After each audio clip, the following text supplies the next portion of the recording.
Morning प्यारे बच्चों, आज है 12 अगस्त। हम करेंगे वर्कशीट 17।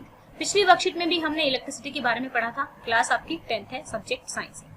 तो इलेक्ट्रिसिटी चैप्टर में आपने क्या जाना था, इलेक्ट्रिसिटी क्या होती है, कैसे फ्लो होती है, किसकी वजह से फ्लो होती है, इलेक्ट्रॉन्स की वजह से फ्लो होती है। ठीक है, आज हम जानेंगे पोटेंशियल डिफरेंस के बारे में। तो इसकी ये डेफिनेशन, भारी भरकम डेफिनेशन पढ़ने से पहले एक बार इसको समझ लेते हैं कि पोटेंशियल डिफरेंस होता क्या है और ये डिफरेंस किस डिफरेंस की बात। तो चलिए बच्चे, अब हम समझ लेते हैं पोटेंशियल डिफरेंस क्या होता है या फिर विभवांतर क्या होता है। तो देखिए यहाँ पर एक नॉर्मल एग्जांपल ले रही हूँ मैं। फॉर एग्जांपल ये एक बीकर है और यहाँ से आप पानी डालना स्टार्ट करते हैं। ठीक है, पानी डालते वक्त यहाँ से पानी आ रहा है, पहले तो ये यहाँ तक फिल होगा, यहाँ पे फिल होगा, फिर धीरे धीरे इधर मूव होना स्टार्ट हो जाएगा। फिर मान लो यहाँ पर पानी ज्यादा है, ठीक है, और इसमें कम है, तो ये तब तक इधर मूव होता रहेगा जब ये बराबर लेवल नहीं आ जाएगा। जब ये दोनों यहाँ पर जो पानी है यहाँ पर बराबर लेवल में आ जाएगा तो फिर क्या होगा, आपका इक्वल हो गया, तो फिर ये फ्लो होना बंद हो जाएगा, स्थिर हो जाएगा। तो सेम होता है कि इलेक्ट्रिसिटी को फ्लो कराने के लिए, विद्युत को फ्लो यानी कि प्रवाह करवाने के लिए उसका हमारा दो पॉइंट्स के बीच में डिफरेंस होना चाहिए। अब जैसे आप कहोगे जो हमारी इलेक्ट्रिसिटी है वो कैसे किसी सेल में या फिर किसी भी कंडक्टर के थ्रू कैसे फ्लो करती है। तो यहाँ पे देखिए, मान लो मैं यहाँ पे कर देती हूँ नेगेटिव चार्ज। नेगेटिव चार्ज का मतलब क्या है, यहाँ पर बहुत सारे इलेक्ट्रॉन्स हैं, ठीक है, और यहाँ पे पॉजिटिव चार्ज का मतलब है कि यहाँ पे कोई भी इलेक्ट्रॉन नहीं है। तो नेगेटिव से पॉजिटिव की तरफ जाएगा। एक तो ये रीजन कि अपोजिट क्या करते हैं, अट्रैक्ट करते हैं एक दूसरे को। दूसरा रीजन ये कि यहाँ पे इलेक्ट्रॉन ज्यादा है और यहाँ पे इलेक्ट्रॉन कम है, तो ये इलेक्ट्रॉन डेफिशिएंट एरिया में जाएगा। जैसे कि यहाँ पानी था, ज्यादा था, तो इधर ये मूव किया था, इसी तरीके से आपका सर्किट में मूव करेगा। अब आपको समझ में आ जाएगा कि पोटेंशियल डिफरेंस क्या होता है। ठीक है, पहले बस हमने ये देखा है कि भाई धारा दो डिफरेंस होना क्यों जरूरी है। ठीक है, अब अगर मैं आपको कहूं कि पोटेंशियल डिफरेंस क्या होता है, अब एक पॉइंट से दूसरे पॉइंट तक, ठीक है, एक पॉइंट से दूसरे पॉइंट तक मेरे को एक यूनिट चार्ज यानी कि एक कूलम को, एक यूनिट चार्ज को मूव कराने के लिए, ट्रांसफर कराने के लिए मुझे कितना काम करना पड़ा, मुझे कितना कार्य, कितना वर्क करना पड़ा।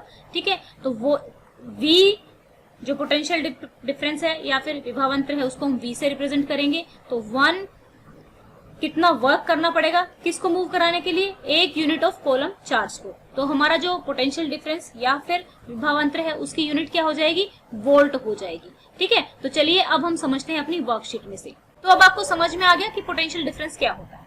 Electric potential difference between 2 point in electric circuit carrying some current is defined as, उसको ऐसे डिफाइन किया जाएगा, the work done to move a unit charge from one point to another point, कि कितना काम किया जाएगा एक यूनिट चार्ज को मूव कराने के लिए एक पॉइंट से दूसरे पॉइंट पे।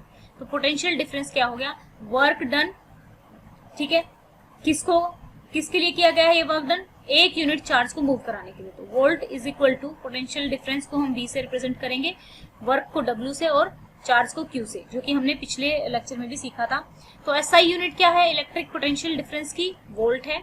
ठीक है, अब 1 volt is the potential difference between 2 points in a current carrying conductor when 1 joule of work is done to move 1 coulomb charge। ये वही सारी बातें हैं जो मैंने आपको समझा दी हैं, बस ये लिखा हुआ है। अगर अब एक 1 वोल्ट वर्क डन की यूनिट क्या होती है, वर्क डन की यूनिट होती है जूल और चार्ज की यूनिट होती है कॉलम। तो मैं लिख सकती हूँ 1 जूल, कॉलम ऊपर जाएगा तो हमारा क्या हो जाएगा, माइनस में आ जाएगा। अब पोटेंशियल डिफरेंस को मापने के लिए किस चीज की जरूरत होती है, वोल्ट मीटर की जरूरत होती है, और वोल्ट मीटर हमेशा पैरेलल में कनेक्ट होगा। ठीक है, पोटेंशियल डिफरेंस दो पॉइंट्स के बीच मापने के लिए। अब हम बात करते हैं क्लोज सर्किट की। इलेक्ट्रिक सर्किट क्या होता है। ठीक है, इलेक्ट्रिक सर्किट को बनाने के लिए आपको सेल चाहिए होता है, एक प्लग चाहिए होता है, कोई भी इलेक्ट्रिक कंपोनेंट और कनेक्टिंग वायर्स। ठीक है, अब अगर वो क्लोज्ड हो जाएगा तो इट मीन्स कि उसमें इलेक्ट्रिसिटी, अब जैसे आपका स्विच है, स्विच आपने क्या किया, ओपन कर दिया, स्विच आपने ऑन किया, ओपन नहीं ऑन कर दिया, तो पंखे ने क्या किया, पंखा मूव करने लग गया। तो पंखा मूव, इसका मतलब ये सर्किट क्या हो गया, क्लोज हो गया। ठीक है, अगर आप स्विच को बंद कर देते हो, ऑफ कर देते हो, तो क्या हो जाएगा, सर्किट ओपन हो जाएगा और इलेक्ट्रिसिटी का प्रवाह उसमें नहीं होगा। क्लोज पाथ में इलेक्ट्रिसिटी का प्रवाह होता है, ओपन पाथ में इलेक्ट्रिसिटी का प्रवाह नहीं होता है, बस ये डिफरेंस है इसमें। अब ये सिंबल्स दिए हुए हैं, कि जब हम डायग्राम्स बनाएंगे ना, तो डायग्राम्स की वायर वगैरह हम एक्चुअली तो वायर लेके बैठेंगे नहीं, तो क्लास में हम सिंबल्स ले लेते हैं कि वायर्स के सिंबल ऐसे होते हैं, जैसे कि आप मैप में रिवर को ऐसे रिप्रेजेंट किया जाता है, ऐसे ऐसे ऐसे करके, ठीक है। रजिस्टर इस तरीके से रिप्रेजेंट किया जाएगा, सेल इस तरीके से, बैटरी इस तरीके से, प्लग जब ओपन होगा तो ऐसे और क्लोज होगा तो बीच में डॉट लग जाएगी, बल्ब को इस तरीके से रिप्रेजेंट किया जाएगा।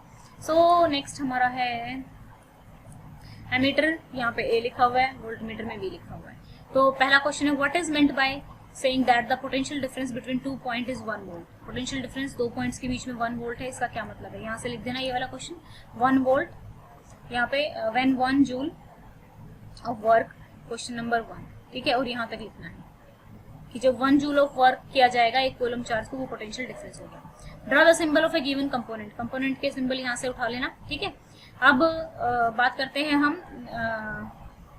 Name the device that help to maintain the potential difference across a conductor. आपको ये कोई भी electric device, any electric device like cell, battery, power supply helps to maintain the potential difference across a conductor. Difference between open and closed circuit, यहाँ से question number 4 यहाँ से करेंगे। A continuous closed path of a circuit is electric circuit. अगर ये open होगा, ठीक है, या फिर ब्रोकन होगा तो प्रवाह नहीं होगा, फिर लिख देना अगर क्लोज होगा तो प्रवाह होगा, ठीक है। तो ये हमारे क्वेश्चन 4 का आंसर हो गया। तो ये थी हमारी आज की वर्कशीट, आई होप आपको समझ में आई होगी। और अगर आपको वीडियो अच्छी लगी तो इसको शेयर कीजिए, चैनल को सब्सक्राइब कीजिए। Thank you, have a nice day, may God bless you.